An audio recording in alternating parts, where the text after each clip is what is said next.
Биринчи суроңузга дачасы боюнча бул 17-жылдын 16 январында жана Гонконг Стамбул багытында учуп келе жаткан Boeing 747-412 жүк ташуучу Boeing учагы келип кулаган аэропортко билесиздер.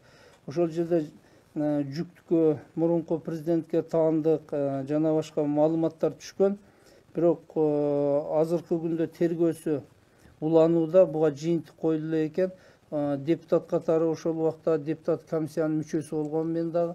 Бизге да көптөгөн маалыматтар келген, телефондор болгон, урдалып кетти, ичинде жүк болчу, биринчи айымга тиешелүү деген маалыматтар болгон да, бирок депутаттын укугу жок болгондуктан тергөөгө биз алып жыйынтык чыгара алган эмеспиз. Азыр мен келгенден бул маселе боюнча кызыгып карадым, бирок аныкталып бүгүн тергөө бүтө элек экен. Мен өзүм тапшырмамды бердим, дачасы боюнча да иликтейбиз. Иликтейбиз, жыйынтыгын чыгарып аракеттенебиз. Ал эми жок, азыркы тергөө боюнча аныкталган эмес. Азыркы буга чейинки тергөөдө аныкталган эмес.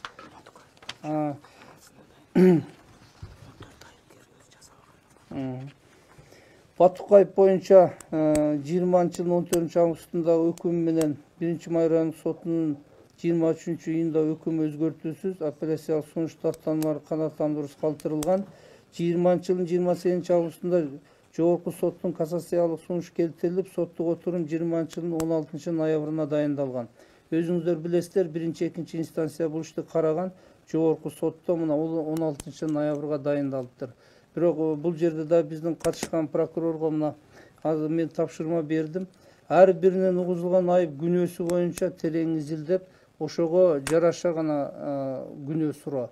Эгерде ачыкча статья коюлуп, күнөөсүнөн сырт күнөөлөө болсо, бул боюнча маалымат даярдап атат. Бул боюнча биз эме өзүнүн прокурор катары милдетибизди аткарабыз. Бир эле Батукаев эмес, Батукаевда бир нече кызмат адамдары, мурунку баш прокурор, президент, тиешелүү адамдар соттолуп атат да, билесиздер. Бардык жаран, жөнөкөй жарандан чоң чиновникке чейин өзүнүн жасаган кылмышына карата гана жаза алыш керек да. Ашыкча бир мотивдер менен өчү алуу же куугунтуктоо жана башка кызыкчылыктар болбош керек. Бул боюнча жогорку сотто, эми азыр билесиздер, жогорку сотто көп алардын кылмыштары талкууланбайт, өзүнүн процедурасы бар. Бирок биздин кызматкерлер мыйзам чегинде катышат бул ишке. Каттадыңар да. Сапар Исаков боюнча өзүңүздөргө маалым, 5-октябрдан кийин камактан бошотулуп, андан кийин баягы 7 күндүк мөөнөт менен булар камактан бошотулган. Ошол убакта абалга карата. Кайра 7 күндөн кийин бул Исаков Сапар Жумакадырович кайтып барган эмес. Бүгүнкү күндө издөө жарыяланып, анын аракети жана РПга катталган. Бүгүнкү күндө сотко чейинки өндүрүш козголгон. Жүргөн жери бизге белгисиз каерде экени.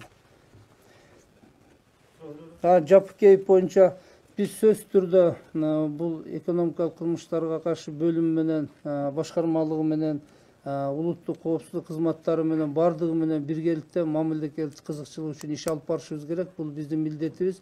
Бирок ошол эле убакта, урматтуу журналисттер, сиздер туура түшүнүшүңүздөр керек. Бул укук коргоо органдары кылмышты аныктап, аларга аракеттерине баа берет да, тергейт. Биз эки жагын бирдей карашыбыз керек. Буларды кылмышты ачууга биз өбөлгө түзүп беришибиз керек. Экинчи жагы кылмышкер деп же шектүү деп саналган адамдардын ошол убакта эле укугун тебелетпешибиз керек да. Алардын да укугу сакталыш керек. Ошол максатта мына баш прокуратурада жана инвесторлорго, анан жеке ишкерлерди коргоо бөлүмү ачылган. Бүгүн ошол бөлүм ишин баштады буюрса. Бир башталганына 4 ай болду. 4 ай болуп калды. Саат канча болду?